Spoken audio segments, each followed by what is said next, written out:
체코봉의 오지랖 상담소입니다. 오늘은 오피스텔 투자 매매에 관해서 좀 얘기를 좀 해볼까 하는데요. 최근 들어서 제 채널에 일반 분들이 가장 관심을 좀 많이 가지시는 게 주택 쪽이 아무래도 여러 가지 제재가 들어가다 보니까 오피스텔 투자나 매매에 관해서 이제 좀 문의가 좀 많으신 것 같아요. 그 중에서 어떤 부분을 주의해야 되고 주거용 오피스텔과 그 다음에 사업자용 사무용 오피스텔, 업무용 오피스텔의 차이가 뭔지, 그리고 어떤 걸로 가져가야지 본인들한테 이득이 있는지 그 부분을 오늘 한번 공부를 해 보겠습니다. 자, 그럼 저하고 같이 한번 보시죠.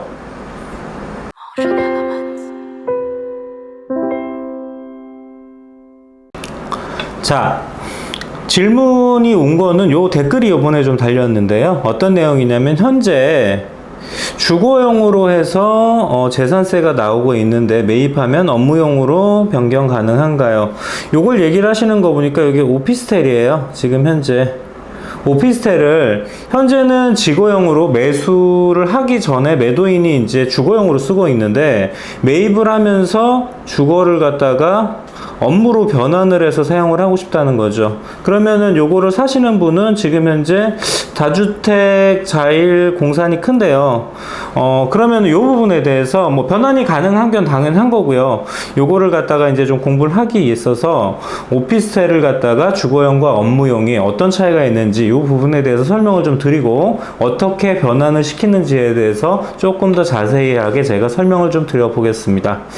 자, 보시면은 지금 오피스텔 구매 시 이게 오피스텔이 똑같은 모양의 오피스텔인데 주거용으로 쓸 수도 있고 업무용으로도 쓸 수가 있어요. 차이가 뭐냐면 똑같아요. 근데 단지 사용 용도가 주거용은 주택이 돼버리고 여기에서 전입이 가능해 버리는 거고요. 업무용은 사업자만 가능하니까 VAT 별도의 금액으로 받아야 되고 임대사업자를 내야 되는 거죠. 그리고 전입이 불가합니다. 근데 대신에 주택에 이제 주거용으로 쓰게 되면은 주택수에는 불포함되는데 포함이 되는데 업무용 같은 경우에는 불포함이 되기 때문에 실질적으로 다주택자인 경우에는 요즘 같은 경우에는 이제 세금 부분이라든가 이런 거에 혜택을 좀 많이 못 받으니까 주거용보다는 업무용으로 가시는 게 맞겠죠.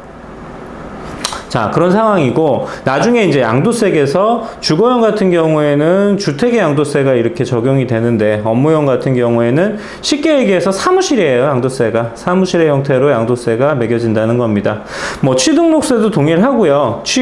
이걸 갖다가 이제 취득을 할 때는 동일하게 들어가는데 말 그대로 이제 보유 부분의 부분과 그 다음에 양도 부분에 대해서 이런 차이가 있으니까 이거를 갖다가 뭐 제가 생각하기엔 그렇습니다. 집이 있으신 분들 같은 경우에는 주거용보다는 있으시면 업무용으로 해서 사무실의 형태로 이걸 구매를 하는 걸로 해서 다주택자한테 매겨지는 중과를 없는 걸로 하는 게 좋을 것 같고요.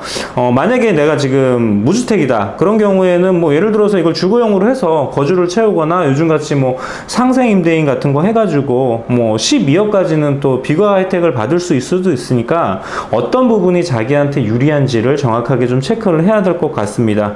사실은 이거 말고 주택임대사업자라고 주택보유수에 불포함되고 취등록세 감면 혜택이 있는 한 가지 형태가 다 있는데 예전에는 이게 좀 혜택이 좀 많았기 때문에 세 가지를 같이 저울질을 했었는데 지금 현재 주택임대사업자는 뭐 60제곱미터 이어야지 되고요. 10년 보유해야 되고요. 임대료 5% 상한 지켜야 되고요. 등록 관청에다 신고해야 되고 그러니까 제가 이거는 실익보다도 오히려 신경 쓰는 부분이나 이런 게 많다 보니까 오히려 집으로 가져가시든지 쉽게 얘기하면 사무실로 가져가시는 게 어떤 부분으로 나눠 갈지 그렇게 요거 아니면 요거로 가시는 게 더 좋을 것 같습니다. 자, 그러면은 우리가 예를 들어서 나는 집으로 산다. 그러면은 주택으로 돼 있는 걸 주택으로 사시면 상관이 없고요. 사무실 같은 경우에 사무실로 돼 있는 거를 사무실로 사면 상관이 없는데 반대의 경우가 있을 수도 있어요. 예를 들어서 나는 업무용으로 쓸 건데 기존에 게 주거용이야. 그러면은 이걸 변환하는 방법. 말 그대로 나는 주거용을 주거용으로 쓰면 상관이 없는데 이게 아닌 경우에 업무용인 경우에 주거용으로 또 변환하는 방법을 아셔야지 될 것 같아요. 그래서 이 부분에 대해서 설명을 간략하게 드리면, 현재 주거용, 요게 이제 주택으로 사용을 하고 있는 거죠. 근데 요거를 갖다가 업무용으로 이제 내가 바꿔 쓰고 싶은 거예요. 아까 질문을 하셨던 분이 요 내용이었죠. 매매를 하면서 잔금시 그냥 내가 등록관청에다가 일반 임대사업자를 내면 돼요. 대신에 부가세 뭐 이게 주고받은 게 없기 때문에 부가세 부분이 없겠죠, 환급이. 근데 이게 보통 오피스텔 같은 경우에 처음에 분양을 받거나 아니면은 업무용으로 이제 서로 해서는 부가세를 끊었을 때는 환급을 받을 수도 있는데, 주택으로 쓸 경우에는 부가세 환급이 없어요. 자, 그래서 요거를 갖다가 사업자만 내면 그냥 업무용으로 바뀌게 됩니다. 요 같은 경우에. 그래서 나중에 사무실 사업자로만 계약을 하고 후에 매도할 때도 요 상태로 하면은 요거는 사무실의 형태가 되는 거예요. 그리고 VAT 별도로 전입을 하면 안 됩니다. 전입하게 되면은 사무실이 이게 나중에 주택으로 바뀔 수도 있어요. 그러니까 절대로 전입은 안 된다는 거 유의하시면 될 것 같습니다. 그러니까 쉽게 얘기해서 주택은 살 때 내가 그냥 매입을 해가지고 그냥 임대사업자만 내면 돼요. 아주 편하죠. 주택인 경우에. 단지 부가세 환급을 뭐 낸 것도 없으니까 환급 받을 것도 없는 거죠. 자, 반대의 경우는 조금 복잡할 수도 있는데, 현재 업무용이에요. 이게 사무실이라는 말이죠. 사무실로 쓰고 있는데 주거용으로 바꾸고 싶어요. 그럼 현 사무실은 이 사람은 임대사업자가 되어 있을 거예요.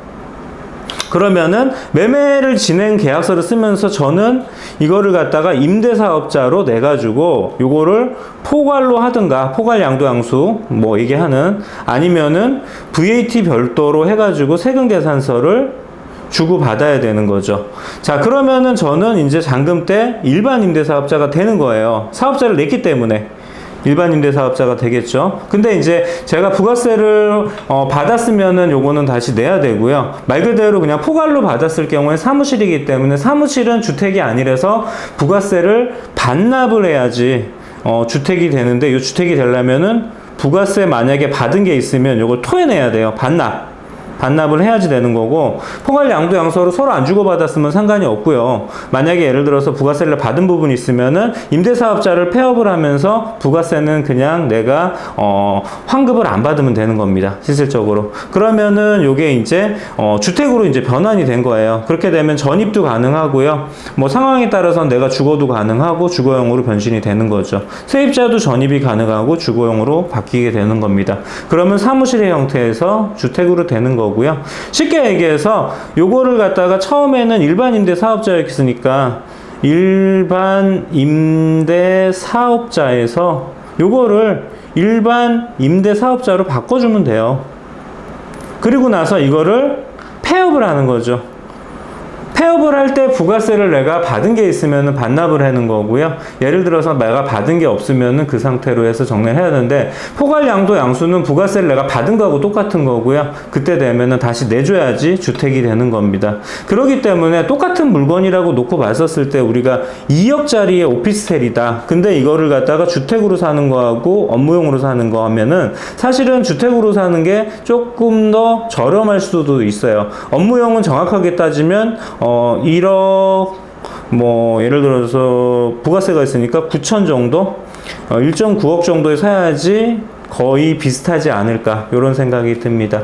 자, 그래서 아까 처음으로 말씀을 드리면, 현재 주거용으로 되어 있는 거는 매입하면서 업무용으로 바꾸는 거 아주 쉬워요. 아까 보셨던 것처럼 주택으로 되어 있는 거요. 그냥 제가 업무용으로 일반 임대 사업자 내가지고 앞으로 요거를 갖다가 사업자로 세를 놓고 사업자로 제가 계속 쓴 다음에 매도할 때도 업무용으로 매도를 해버리면 요거는 사무실의 형태가 되는 겁니다. 자, 아까 이거에 앞서서 오피스텔 같은 경우에는 주거용과 업무용에 이렇게 차이가 있기 때문에 이게 뭐 어떤 게 좋다라는 정답은 없어요. 그 사람에 따라서 이거는 내가 주거용이 좋을 수도 있고 업무용이 좋을 수도 있기 때문에, 하지만 변환이 될 수 있다는 거 상호간에 요거를 명심하셔가지고요. 나한테 오피스텔을 투자해서 구매를 할 때 어떤 쪽으로 맞을지 요거를 갖다 한번 생각을 해보시는 게 좋을 것 같습니다. 요렇게 오피스텔 구매 시, 투자 시 주거용, 그 다음에 업무용 서로 변환하는 방법하고 특징에 대해서 제가 한번 알아봤습니다. 구독 감사합니다. 자, 이렇게 오피스텔을 투자하거나 매매해서 구매를 할 때 이걸 주거용으로 쓸지 아니면은 사업자로 해서 내가 업무용 오피스텔로 가지고 갈지 투자를 하시는 분 입장에서 이게 어떤 게 유리한지, 그러니까 아까 쉽게 말씀을 드려서 주택이 있는 경우에는 주거용으로 쓰시면 다주택자가 돼버리기 때문에 요거를 사무실의 용도로 사용하시고 사무실의 용도로 임대사업자를 내서 사용을 하시게 되면 주택의 용도로는 잡히지 않기 때문에 내가 쉽게 얘기해서 집 플러스 사무실이 있는 것과 동일한 효과가 나타나고요. 나중에 그거를 갖다가 임대도 그런 식으로 내주시고 나중에 매매를 할 때도 그렇게 사업자로 내시면 양도세도 사무실과 동일하게 사무실의 형태로 낼 수가 있으니까 주거용으로 내가 가져가서 비과세를 받을지 아니면 세금 혜택을 받을지 아니면 업무용으로 가서 이런 식으로 해서 제가 주택이 있는데 그거를 갖다가 중과를 받지 않을지는 본인이 어떤 형태인지 정확하게 잘 생각을 하셔서 오피스텔 투자를 하시는 게 좋을 것 같습니다. 이상 오지랖 상담소였고요. 앞으로도 뭐 궁금하신 내용이나 아니면은 뭐 여러 가지 혼자 고민하기 어려운 부분 있으시면 아래 이메일로 그런 사연들 보내주시면 제가 성심성의껏 답변 드리겠습니다. 이상 오지랖 상담소였습니다.